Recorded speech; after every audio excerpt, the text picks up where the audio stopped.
Os pontos de Fernando Lima. Ora viva, boa noite, seja bem-vindo aos pontos de Fernando Lima. Cá estamos para mais 60 minutos de debate, semana sim, semana sim.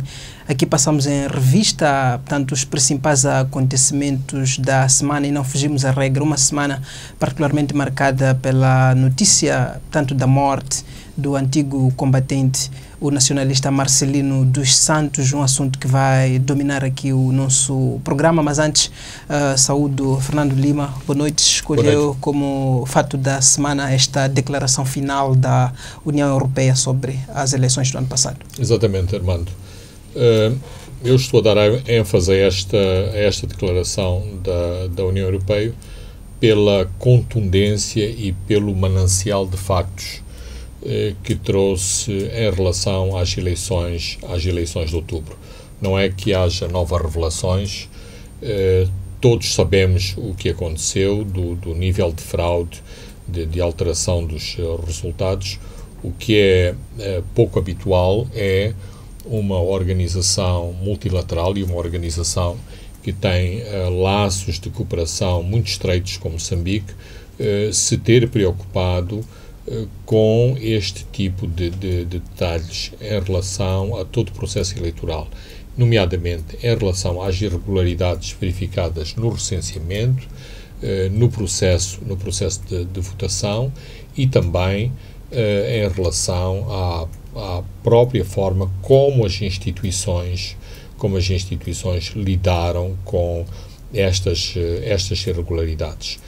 Não é habitual isto acontecer. Por outro lado, isto também espelha o nível de dificuldades que o governo de Moçambique vai encontrar no restabelecimento de uma relação plena com a União Europeia no que toca a direitos humanos, a democracia, a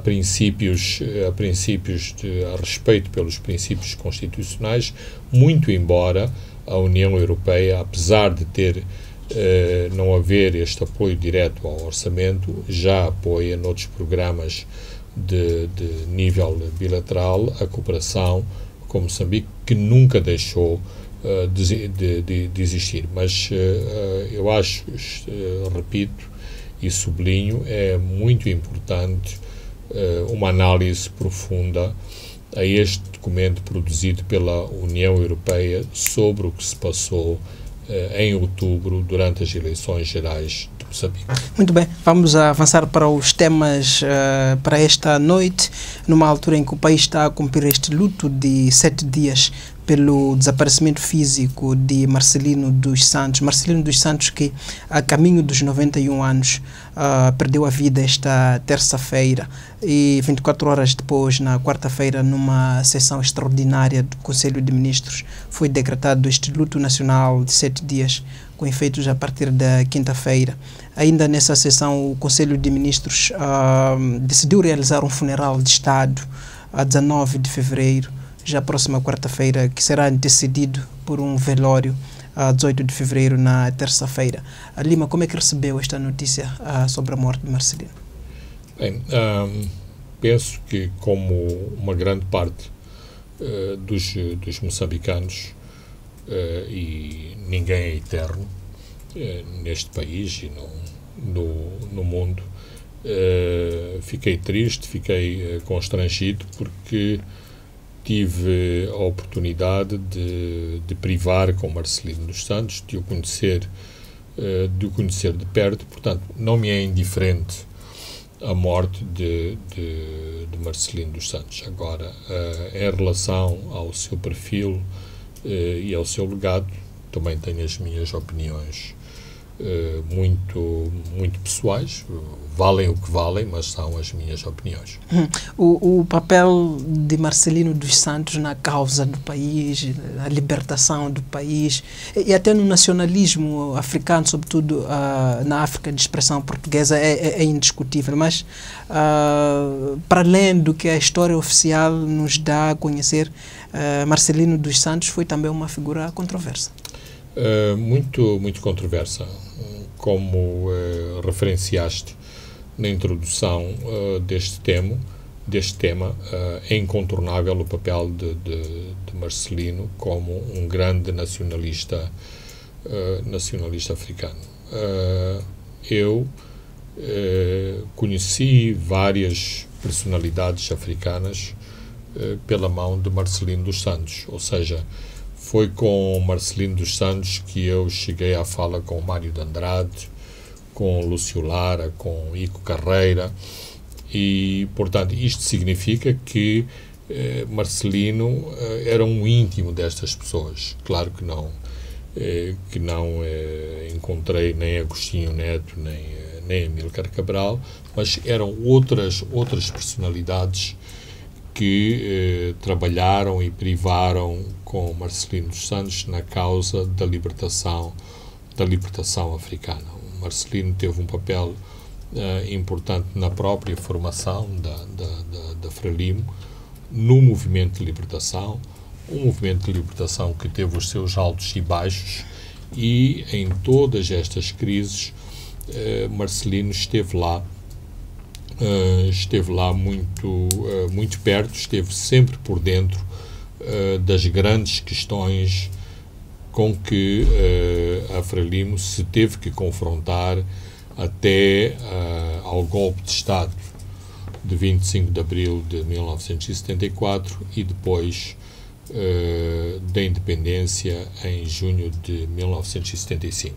E claramente para mim há este Marcelino, o grande e incontornável nacionalista africano, ou seja, a sua estatura claramente ultrapassa as fronteiras do país Moçambique, e depois há o Marcelino pós-independência, onde há todo este debate sobre o seu papel, sobre os seus posicionamentos.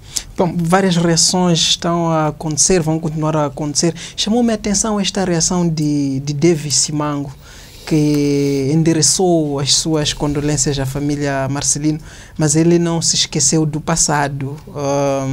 Disse que, para além de ser esse jovem preocupado com a libertação do seu país, Marcelino também cultivou discriminação, exclusão e intolerância entre os moçambicanos.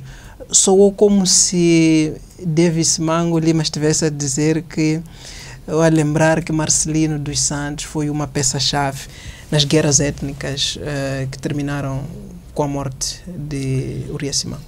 Bem, não sei se vamos chegar lá às guerras étnicas. Eu diria lutas políticas no seio da Frelimo. E claro que a família Simango tem contas a ajustar neste domínio. O casal Simango foi fuzilado em circunstâncias nunca totalmente esclarecidos, com o beneplácito da direção da Frelimo. Não vou dizer quem é o mais culpado, quem é o menos culpado, quem é o mais responsável, quem é o menos responsável, mas o poder do dia, a direção da Frelimo, certamente que está por detrás do fuzilamento de Celina e Urias Simango, com outros moçambicanos no Niassa.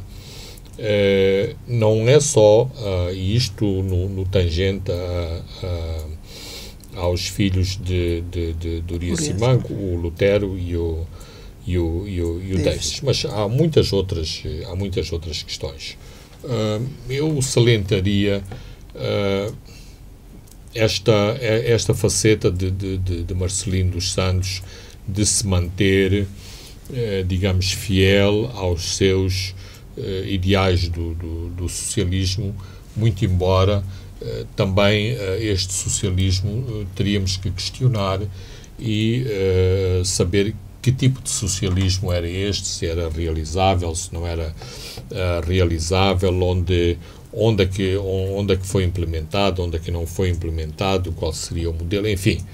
Mas é incontornável esta sua coerência quando claramente a Frelimo, sem nunca explicar muito bem, fez esta grande guinada, eu diria, à direita, ao abraçar o capitalismo, a economia de mercado, o enriquecimento de grande parte dos dirigentes da Frelimo, coisa que não me parece que tenha acontecido com Marcelino dos Santos, mas enquanto dirigente da Frelimo também há dedos que apontam a Marcelino grandes erros ou, vamos dizer, excessos enquanto dirigente político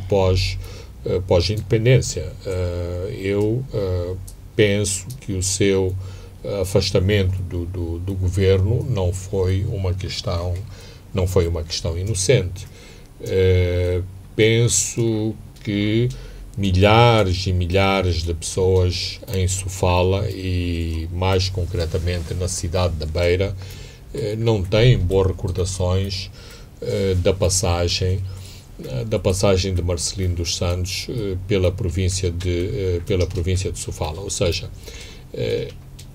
há esta tendência de quando uma pessoa morre, se deve passar uma esponja daquilo que são aspectos controversos e aspectos menos simpáticos de uma determinada figura política. Mas nós aqui no programa não fazemos parte de nenhuma organização política, nem de nenhuma comissão de organização das cerimónias fúnebres de Marcelino dos Santos, e acho que é a nossa responsabilidade de transmitir aos nossos telespectadores, aos nossos ouvintes, aquilo que nos parece uma imagem equilibrada e crítica de quem foi Marcelino dos Santos e as contribuições que Marcelino dos Santos trouxe à causa da independência de Moçambique e a sua contribuição para o desenvolvimento do país. Quando diz que grande parte das pessoas em Sofala, particularmente na Beira, não têm boas recordações de Marcelino, que foi governador, remete-me a esta ideia. Em África, a morte de um ícone da libertação como Marcelino dos Santos é um evento que mexe com as pessoas, pessoas que se expressam, que se manifestam, que choram a partir desse pai. Há quem diga que os moçambicanos estão apáticos com esta morte de Marcelino. Lima sente essa dor dos moçambicanos, uma dor à altura daquilo que era Marcelino dos Santos?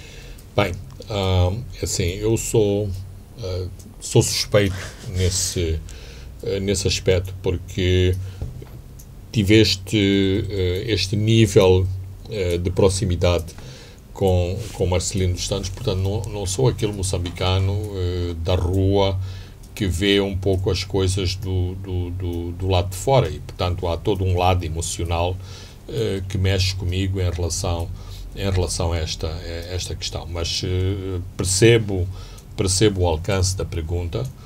E também eu anoto as redes sociais, que hoje são consideradas um dos termómetros para se medir a reação popular, não obstante continuarem a ser meios de expressão elitistas, passe o termo, que não me parece que esteja a haver uma comoção nacional pelo falecimento de Marcelino. E não estará Marcelino a ser vítima do desgaste porque passa a Frelimo? As duas coisas.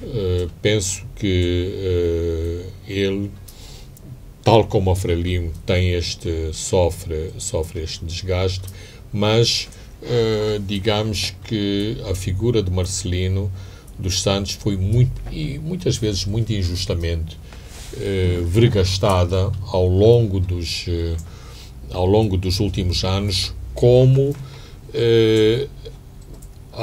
uma sociedade que as pessoas não gostam e tentam negar. Ou seja, há um fenómeno no sentido inverso em relação a Samora Machel, porque em muitos momentos Samora e Marcelino estiveram juntos, mas hoje Samora é este tipo de figura onde é impossível colar qualquer coisa de errado, de negativo. Ora, Samora estava vivo quando aconteceram os campos de reeducação, quando aconteceram os fuzilamentos. Portanto, mas nada cola a imagem. Ele era o dirigente máximo. Samora, porque a ideia que os moçambicanos querem reservar para si de Samora é este líder que lutou contra a corrupção, que era incorruptível, que era este grande ícone da África Austral, o grande libertador da África Austral. E é muito difícil, muito difícil contradizer um líder cujos discursos continuam a circular nos telemóveis de toda a gente, continuam a circular nos chapas. Eu duvido, ou pelo menos não conheço, nenhum discurso de Marcelino dos Santos a ser passado num chapa ou a circular num telemóvel. Portanto, digamos que às vezes o povo também tem esta faceta cruel, ou seja, para Marcelino foi guardada esta parte do fel, dos anos mais difíceis da nossa independência, enquanto Samora foi, de algum modo, reabilitado.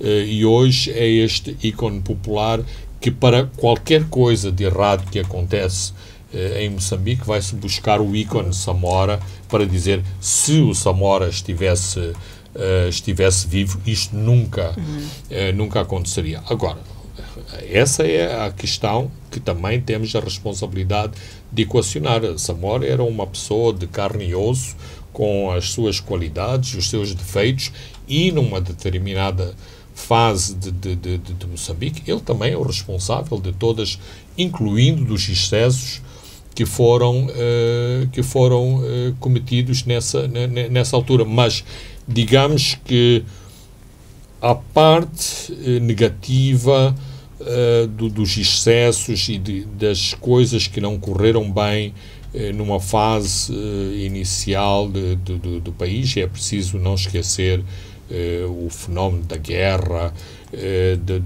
da influência da África do Sul e da Rodésia na guerra, na guerra em Moçambique. Tudo isto é, digamos, acoplado à imagem de Marcelino dos Santos, porque exatamente Marcelino é esta pessoa que se manteve como um não arrependido daquilo que aconteceu no passado, e por isso mesmo muitas vezes fazia títulos de jornais exatamente pela sua coerência de ter sempre dado a cara pelas coisas boas e pelas coisas más que aconteceram neste país. Muito bem.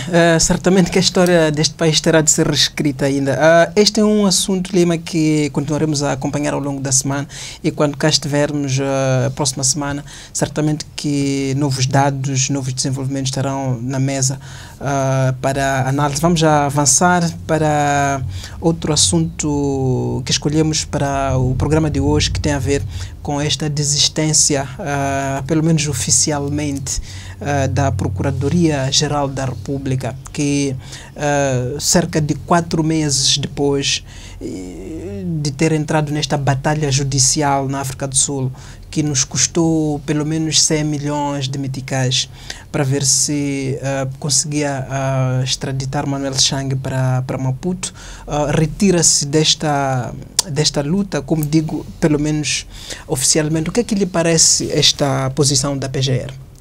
Bem, aqui era preciso uma bola de cristal para termos todos os detalhes sobre este assunto. Manuel Chang tem a sua equipa de advogados. Tanto quanto sabemos, a sua equipa de advogados sempre tentou contrariar não só a sua prisão, como a extradição para os Estados Unidos, e essa equipa continua. logo aí poderemos questionar-nos se não terá havido um acordo de cavalheiros em que esta equipa de advogados continuava, digamos, esta causa perdida, chamemos-lhe assim, do governo de Moçambique para ver Chang em Moçambique.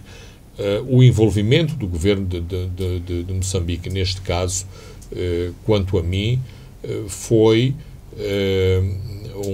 uma iniciativa de cariz político, no sentido de mostrar que o governo do dia tentou o seu máximo por ter um dos seus, quando eu digo um dos seus, uma pessoa da Frelimo, um antigo membro do Comitê Central, um antigo ministro das Finanças, a ser julgado em Moçambique, para evitar questões mais fraturantes no seio da própria Frelimo. Ou seja, para responder a este tipo de cenário, um de nós cai, um de nós é apanhado nas malhas da justiça na África do Sul e nós encolhemos os ombros, não nos importando com ele. Ou seja, apesar deste tipo de argumentação ser de difícil aceitação popular, porque em termos populares o ministro Chang já é um grande bandido, portanto já é culpado de todas aquelas coisas e ninguém quer saber de presunção de inocência. Em termos do governo, há um pouco esta tentativa de salvar a dama, no sentido de dizer ele é um ex-deputado, é um ex-ministro, um ex-membro do Comitê Central. Há vozes que argumentam do ponto de vista digamos, mercantilista. Custou-nos muito dinheiro, estávamos a gastar muito dinheiro, nem sabemos o que é que vamos obter com isto. Eu penso que este é um argumento menor. A Frelimo habituou-nos em que muitas vezes o dinheiro não é o mais importante. Uma terceira questão a ser considerada é se eventualmente houve um arranjo político, há alguma a sugestão de que Chang virá naturalmente para Maputo e não se justifica esta ação em tribunal. De qualquer forma, e se o efeito era para acalmar a sociedade civil, no sentido de dizer que o governo desistiu da ação na África do Sul, acho que não desmobilizou a sociedade civil, que continua a exigir que Chang vá aos Estados Unidos. A PGR parece que acredita que uma vez Jane Bustani libado nos Estados Unidos, automaticamente Manuel Chang também será extraditado para Maputo. Essa parte parece-me um argumento muito, muito forçado e muito, muito esfarrapado. E, portanto, as questões e o nível de envolvimento na questão da fraude, do uso ilícito de dinheiros dos empréstimos em relação aos dois atores no processo, Jean Bustani e Manuel Chang, é completamente distinta. É justo dizermos que a PGR desistiu dos recursos, mas não desistiu de Manuel Chang?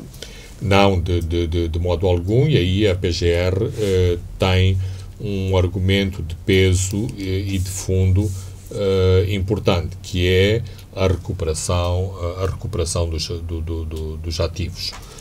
Claro que aqui há todo um outro debate, mas a partir do momento em que Moçambique já começou a pagar uma parte destes créditos, é importante, de facto, que seja ressarcida por esses mesmos créditos, uma vez que aquilo, se Moçambique pagar, Moçambique não vai pagar apenas os 2,2 bilhões, vai pagar este montante mais todos os juros que são devidos pelos créditos dos dois bancos internacionais. Portanto, o público moçambicano, os moçambicanos têm que se preocupar, porque o dinheiro que é pago aos bancos sai dos impostos dos moçambicanos, sai das poupanças dos moçambicanos. Inclusivamente é lícito e não é populismo questionar-nos se o dinheiro que foi usado para comprar todos esses carros e todas essas viagens, portanto, tudo aquilo que foram os abusos em relação aos créditos que totalizam qualquer coisa como 200 milhões, esse dinheiro, em princípio, também vai sair dos bolsos dos moçambicanos que não participaram nesta grande farra. Muito bem, vamos avançar para outro tema que direto ou indiretamente se relaciona a este caso das dívidas ocultas, que é esta visita do diretor-geral adjunto do Fundo Monetário Internacional, Tao Zhang. Eu vou começar pelo fim. Esta é a primeira visita de um diretor do FMI a Moçambique depois que a instituição suspendeu a ajuda financeira, portanto, ao orçamento do Estado moçambicano em 2016. Isso por si tem algum significado? Eu penso que tem um grande significado. Ambas as partes, em termos de expressão, querem o reatamento de uma relação plena entre o governo de Moçambique e o FMI. Agora é preciso encontrar os mecanismos práticos de restabelecer esta relação. E cada uma das partes também teve que fazer o seu trabalho de casa. Ou seja, Moçambique mostrou comprometimento ao fazer auditoria, não obstante sabermos todos os atalhos e todas as resistências que houve em relação ao relatório Kroll. Está a processar cerca de 20 indivíduos que aguardam julgamento. Esperemos que o julgamento aconteça. Está a realizar também outras ações complementares que mostram um comprometimento em relação ao combate à corrupção e à perseguição de figuras importantes do Estado envolvidas em potenciais casos de corrupção e, por outro lado, Moçambique avança também nos grandes projetos onde estão envolvidos grandes potências e, portanto, há uma comunhão de interesses e há um sentido de virar de página que deve acontecer. Penso que o timing escolhido pelo FMI é propício, ou seja, não obstante ser o anterior governo que é o novo governo, há uma frasezinha nas declarações do Zhao Dang que é muito interessante, que é dizer o novo governo do presidente Nyusi. Ora, sabemos que não é tão novo assim, como... mas esta nuance é para dizer vamos virar a página, vamos avançar, e a ideia é mesmo esta, é estabelecer-se um novo programa de cooperação, programa esse de cooperação que eventualmente também vai abrir a porta para que os doadores que suspenderam a cooperação ao Orçamento de Estado voltem a Moçambique neste sentido formal, porque nunca deixaram de estar em Moçambique. Não obstante, portanto, o diretor-geral adjunto do FMI, ele não diz taxativamente até quando a retomada da ajuda, mas não obstante isso, ele volta a colocar um acento tônico na questão da boa governação, na questão da transparência da coisa pública. E Zhao Dang não é gago, Lima, ele certamente que sabia onde e com quem falava. Absolutamente, ou seja, não é por haver um novo governo desde 15 de janeiro que tudo o que está para trás desapareceu. Aliás, antes falávamos daquilo que aconteceu em outubro e durante as eleições e da forma deliberada e quase aberta como o Partido Frelimo manipulou este exercício eleitoral.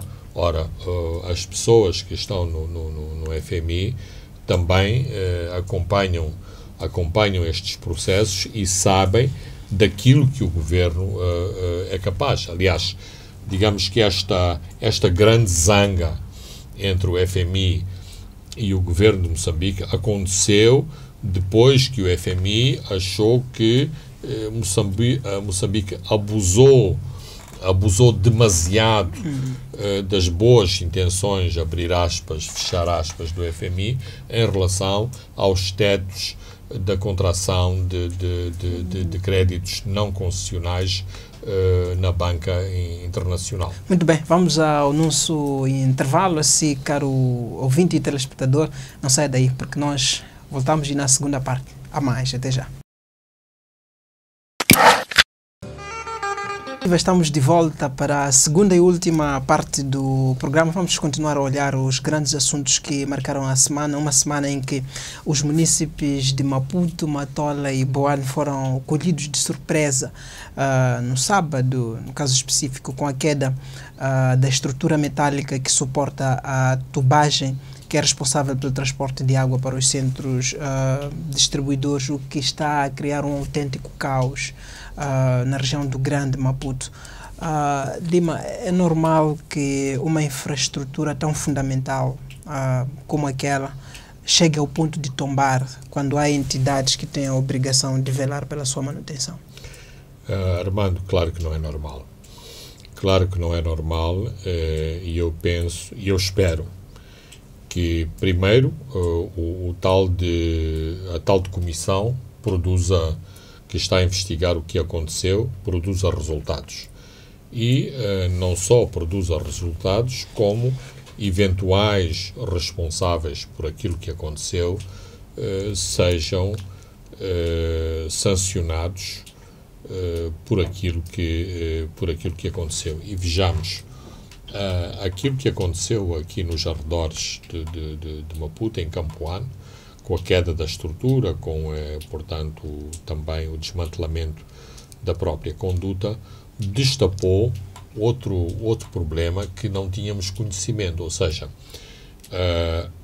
quando aconteceu isto a partir da estação de bombagem de Umbluzi, tínhamos a expectativa de que uma parte deste problema seria coberto pela bombagem de água a partir da barragem da Curumana. Ora, viemos a saber que, afinal, aquilo que nos tinha sido prometido com tanta euforia o ano passado, que já tínhamos estação de tratamento, de estação de bombagem, centro de recepção na Machava, afinal, não estava em funcionamento porque um acidente com alguns contornos idênticos a Campoane aconteceu no fim do ano numa ponte sobre o Sábia e que aparentemente ainda não está reparado, ou seja, não estamos a receber a água da Curumana, mas salvo algo que me passou despercebido, não é do meu conhecimento que o público teve conhecimento deste acidente no Sábia e da razão de porquê que não estava a cidade de Maputo, e a cidade, quando digo cidade de Maputo, vai até Boane, não estava a receber água de Curumane, porque isto funcionaria, em última análise, como uma redundância em relação a este acidente em Curumane. Agora, a questão, independentemente daquilo dos resultados que a Comissão produzir, não me parece que foi um acidente de calamidades naturais, de chuvas, de ventos. Há fortes possibilidades de haver problemas de manutenção nas nossas infraestruturas. E isto é um problema de fundo das nossas estruturas. Ou seja, é preciso, não sei se tem que haver uma reunião só sobre problemas de manutenção de infraestruturas, mas acontece nas nossas escolas, nos nossos postos de saúde, nas estradas, nas pontes. Falámos muito da ponte de Montepuez. Claramente, aquilo que aconteceu na ponte de Montepuez não foi estas águas desta enxurrada que aconteceu no mês de janeiro que danificaram a ponte, pelos suportes da ponte que estão que estão empenados, mostra que há um problema de fundo em relação à manutenção desta ponte. Por exemplo, na província de Cabo Delgado, há muita gente que está preocupada com uma outra ponte logo no início das ligações entre Nampula e Cabo Delgado. Há uma ponte sobre o Rio Lúrio que está a ser sobrecarregada com, portanto, estas matérias-primas que são extraídas de uma mina de Balama, em que claramente os caminhões que fazem o percurso entre Balama e o porto de Nacala ultrapassam os limites de carga. Ora, se acontecer algo na ponte sobre o Rio Lúrio, vamos mais uma vez lamentar, vamos mais uma vez criar uma comissão de inquérito, mas nós estamos a assistir e temos conhecimento que isto está a acontecer todos os dias. Portanto, eu penso que a repetição sistemática destes problemas de acidentes por falta de manutenção deveria ter uma resposta. E depois tudo demora em tais comissões de inquérito que nunca... Não, é que nunca sabemos quais foram as... Portanto, os relatórios das comissões de inquérito, de algum modo, vão parar numa gaveta e nunca temos acesso, a não ser que, quando se zangam as comadres, que o ministro sai pela porta pequena, ou um diretor sai pela porta pequena e leva o relatório consigo e que depois é vazado para a imprensa, nunca sabemos o que aconteceu. Por exemplo, até hoje, e Armando, já tens idade suficiente para te lembrares disso, não conhecemos o que é que aconteceu nos paióis, nos sucessivos acidentes que aconteceu no paiol de Machazine. E foi-nos prometido que os moçambicanos iriam saber tudo o que aconteceu. Até acompanhamos que a senhora da comissão de inquérito já teve outras responsabilidades, acho que estava aí nos atuns e na Gema Atuns, mas o relatório, o que é que aconteceu no paiol, até hoje não sabemos, mas houve pessoas que ficaram sem casas, houve pessoas que faleceram, houve pessoas que ficaram incapacitados e essas pessoas não têm direito de saber o que é que se passou. Muito bem. Eu sei que Lima não é engenheiro, mas não resisto a lhe questionar sobre dois pontos específicos que também estão a gerar debate, que é sobre o prazo para a reposição da infraestrutura, 10 dias, e o número de empreiteiros, 3, que foram contratados. Por ser uma obra de emergência, dispensa-se o concurso público, foi uma adjudicação direta. O que é que lhe parecem estes dois pontos? O engenheiro Carmo Vares, por exemplo, dizia que os 10 dias parece ser um prazo um pouco alargado. Bem, eu ouvi essas declarações, falei com vários técnicos e aqui a questão é que há opiniões divergentes. Há os que consideram que 10 dias é um prazo razoável, há outros que acham que poderia ser feito em menos tempo. Portanto, as minhas opiniões derivam exatamente de ter ouvido pareceres técnicos sobre o assunto, porque para além de aspectos estritamente de natureza técnica, há problemas, por exemplo, de mobilização de materiais. Estamos a falar de 10 dias, mas quando aconteceu o desastre de Mucuba de 2015, o desastre de Mucuba foi um dos vãos da ponte ter abatido e as torres de transmissão de energia também terem caído. Isto privou o norte de comunicações por terra e de energia. 2 meses. Sem ser um revisionista, mas se diminuímos de 10 dias para...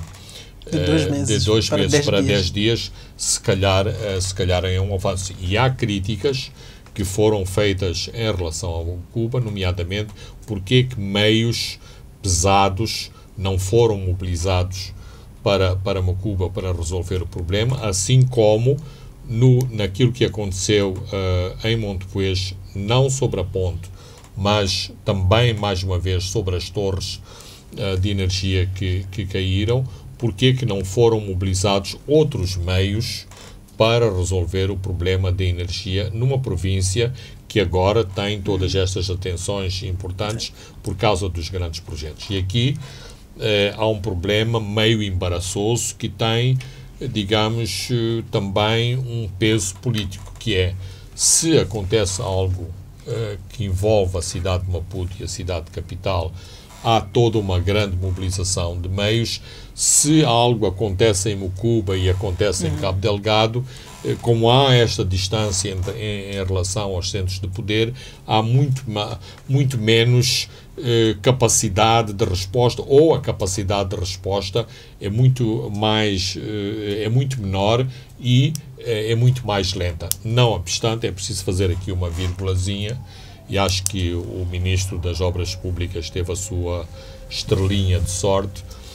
O ano passado, no IDAI, quando o Pungue destruiu a N6, numa semana conseguiu restabelecer estas comunicações no centro de Moçambique, coisa que não conseguiu fazer com o aterro, em que inclusivamente foi visitado, teve a visita do Presidente, e o aterro durou exatamente até a visita presidencial e acabou por cair mal. O Presidente virou costas ao aterro sobre a ponte caída de Montoeiros. Lima, quem está a viver um autêntico drama são os munícipes do Grande Maputo.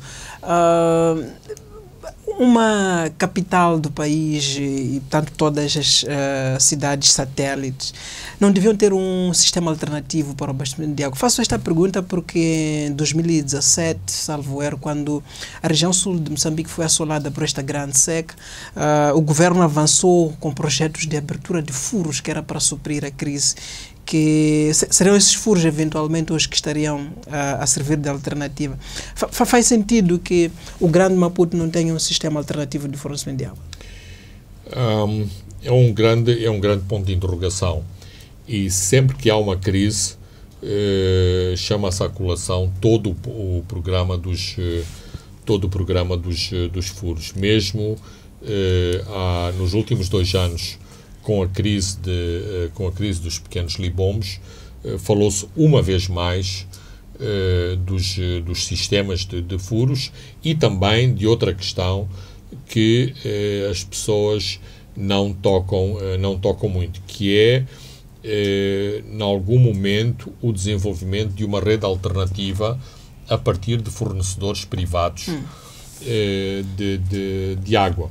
Eu sei que a água é mais cara fornecida por empreendedores privados, mas durante vários anos, e quando o FIPAG e quando as águas de Maputo não tinham esta capacidade de providenciar a água aos bairros periféricos da capital, foram estes privados com as suas torres com tanques de água, que criaram sistemas muito artesanais e que providenciavam água à população.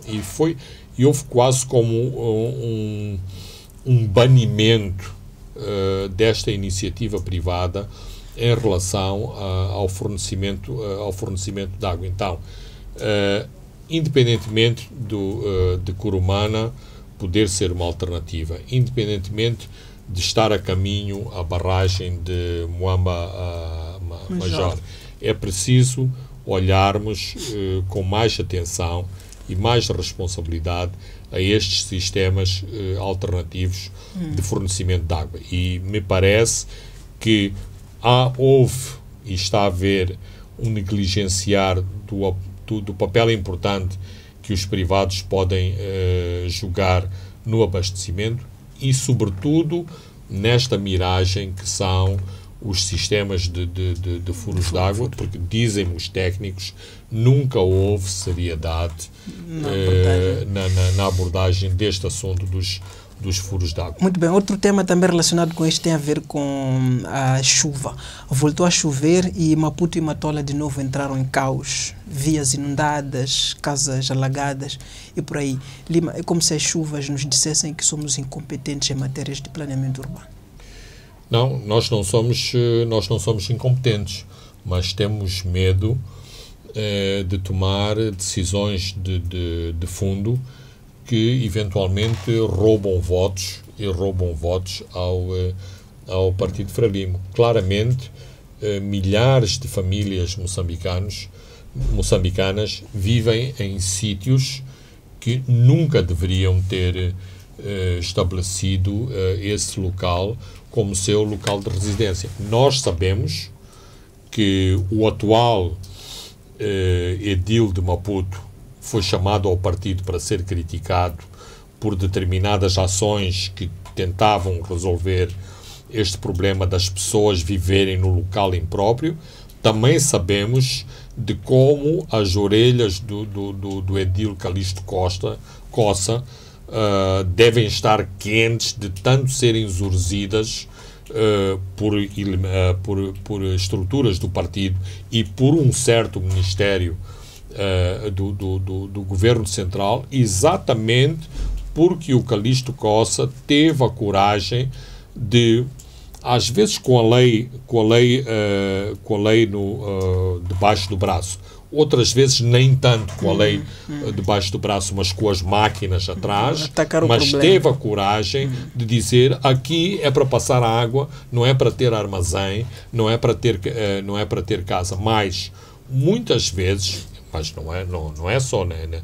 Não posso generalizar, muitas vezes são poderosos, são pessoas com meios que fizeram estas construções ilegais que prejudicam o saneamento, que prejudicam o livre curso de águas. É por isso que nós temos na televisão aquelas famílias que dizem: bem, mas aqui há uns anos nunca tive água no meu quintal, não sei como aqui agora. Bem, isto é um fenómeno recorrente.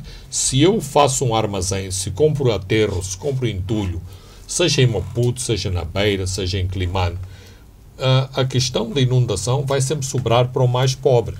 Então, é o mais pobre que vai ter o seu quintal, a sua casa alagada, e todas as épocas das chuvas vai ter que passar longas noites em cima da mesa, as suas crianças a serem infestadas por mosquitos, porque há este desordenamento urbano a que as autoridades, por questões políticas de fundo, não têm coragem de dar resposta. Muito bem, Lima, do sul vamos para o norte, concretamente na província de Cabo Delgado, a província que esta semana acolheu uma sessão do Conselho de Ministros. É preciso anotar que Cabo Delgado é esta província que desde outubro de 2017 vive debaixo deste conflito, portanto estes ataques militares.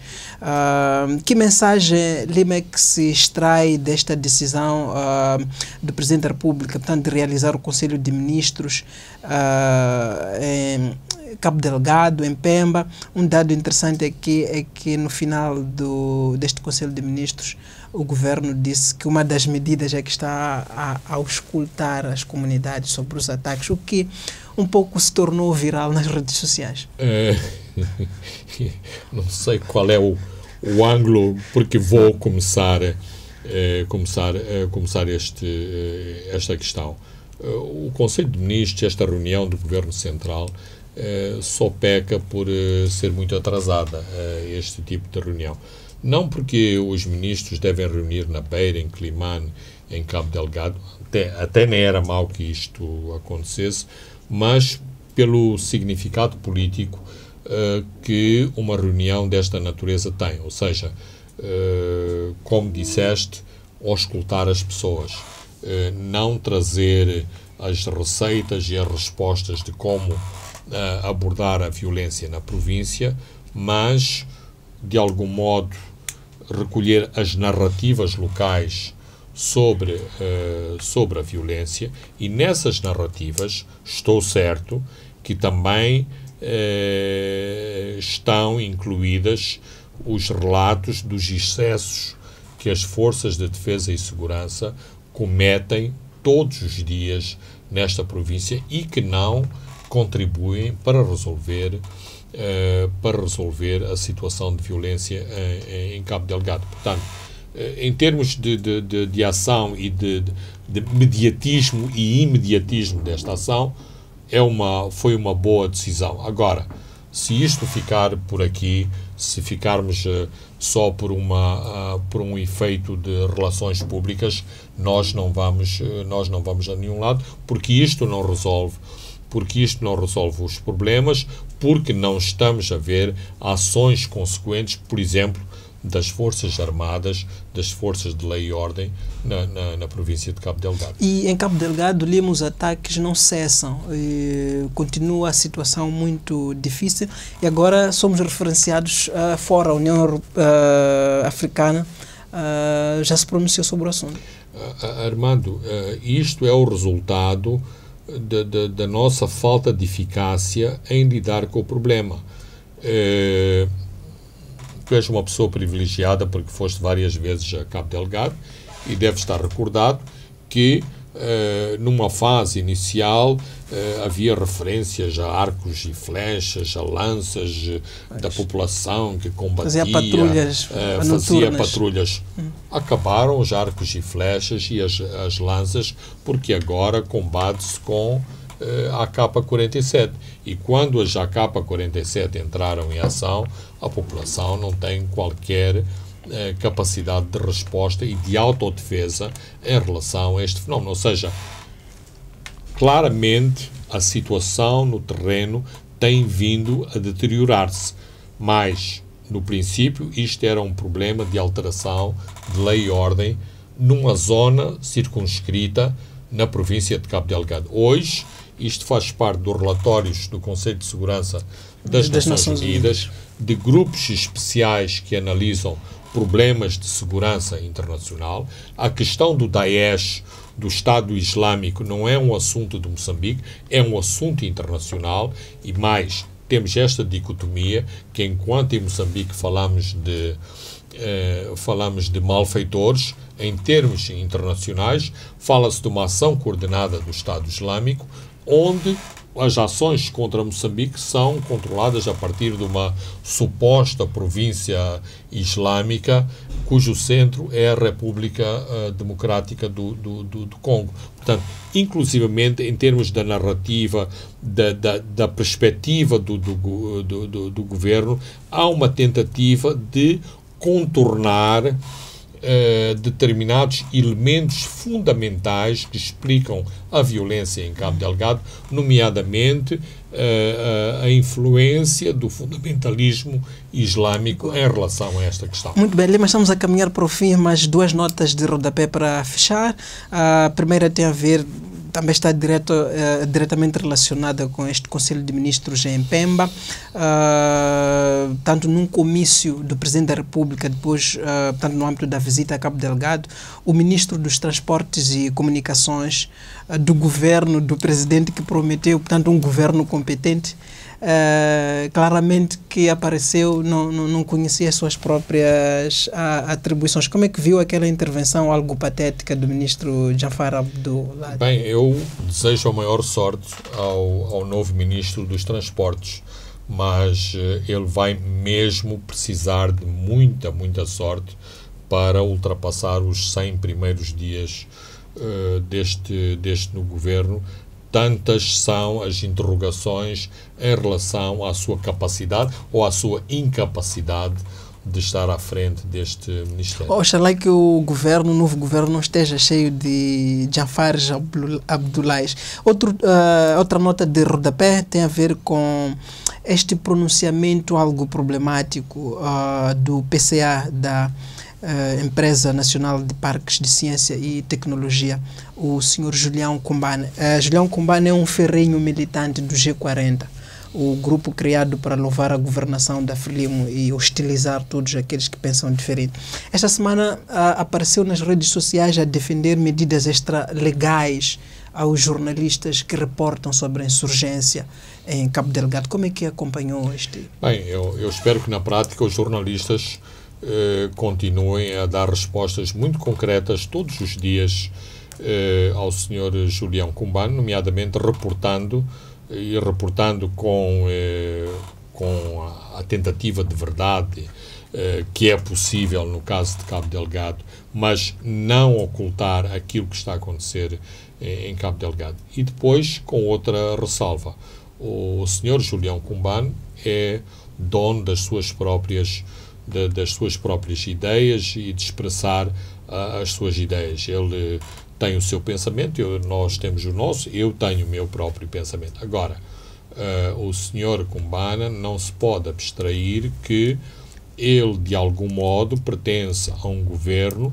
ou pertence a uma cadeia hierárquica de um governo cujo presidente fala em tolerância, fala em acolher que as ideias não têm cor partidária. Portanto, este senhor claramente está em dissonância com o líder deste governo, ou então este governo tem duas caras.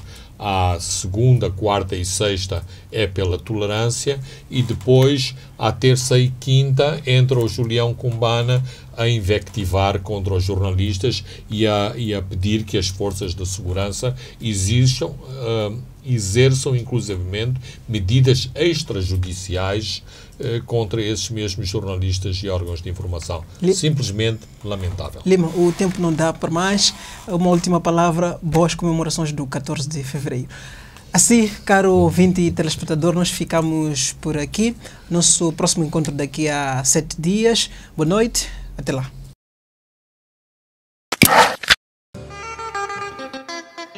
Os pontos de Fernando Lima.